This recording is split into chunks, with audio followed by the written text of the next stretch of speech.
শনিবার সকাল সকাল আরজিকর কাণ্ডের ২২ দিনের মাথায় নির্যাতিতার বাড়িতে এলেন প্রদেশ কংগ্রেসের সভাপতি অধীর রঞ্জন চৌধুরী।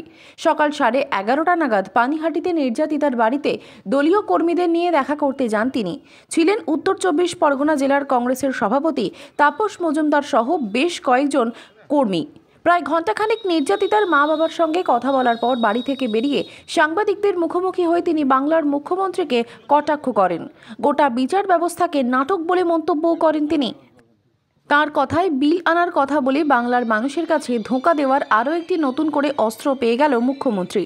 বাংলার রাজনীতিতে হিন্দু মুসলমান নিয়ে বিভাজন তৈরি করতে চাইছেন কেউ কেউ, তাই বাংলাদেশের প্রসঙ্গও টেনে আনা হচ্ছে। সাংবাদিকদের প্রতিটি প্রশ্নের জবাবে বারবার রাজ্যের মুখ্যমন্ত্রীকে কটাক্ষ করে কড়া ভাষায় জবাব দেন প্রদেশ কংগ্রেসের সভাপতি অধীর রঞ্জন চৌধুরী। সফলতা ব্যর্থতার বিচার করার জন্য এখানে আসেনি।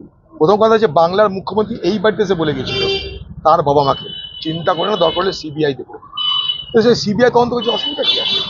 বাংলার মুখ্যমন্ত্রী যদি মনে করে সিবিআই তদন্ত কোথাও কম হচ্ছে, কোথাও ভুল হচ্ছে, কোথাও বিপদে যাচ্ছে, তো রাজ্য সরকারের দায়িত্ব তার সিআইডি দিয়ে, তার পুলিশ দিয়ে আরো বেশি তথ্য, আরো বেশি অপরাধীদের নাম তারা যেগুলো সংগ্রহ করতে পেরেছে সেগুলো সিবিআই তুলে দেওয়া।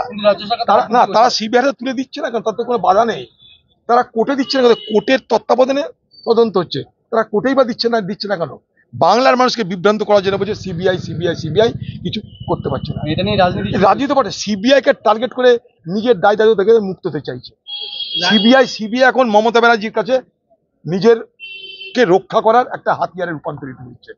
সিবিআই কে টার্গেট করে মমতা ব্যানার্জি নিজের যে দায়িত্ব সেখান থেকে নিজেকে দূরে সরিয়ে আনতে চাইছেন। কিন্তু বাংলার মুখ্যমন্ত্রীকে বলতে চাই, সিবিআই কে যদি সিবিআই কোনো জায়গায় কোনো গাফিলতি হয়, পশ্চিমবঙ্গের পুলিশ তো হাইকোর্টেও যাচ্ছে, সুপ্রিম কোর্টেও যাচ্ছে, সিবিআই কোথাও গাফিলতি হলে সেখানে তো পশ্চিমবঙ্গ পুলিশের বা পশ্চিমবঙ্গ সরকারের দায়িত্ব যে সিবিআই এই জায়গায় গাফিলতি করছে, কোর্ট আপনারা এখানে হস্তক্ষেপ করুন। আমাদের কাছে এই তথ্য এসছে, কোর্ট আপনারা হস্তক্ষেপ করুন। যদি সদিচ্ছা থাকতো তাহলে এটাই হতো, কিন্তু সদিচ্ছা না। এই সরকার নিজে চাইছে সমস্ত অপরাধীকে রক্ষা করে সরকারের ভাবমূর্তিকে বাঁচাও।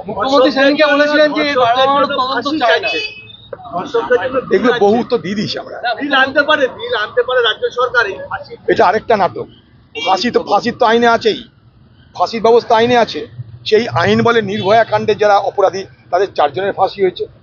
কলকাতার বুকে আরেকটা ধর্ষণ খুনের অপরাধী ধনঞ্জয়, তার ফাঁসি হয়েছে। ভারতবর্ষে বহু জায়গায় ফাঁসি হয়েছে। ফাঁসির জন্য নতুন করে 10 দিনের মধ্যে বিল আনার দরকার।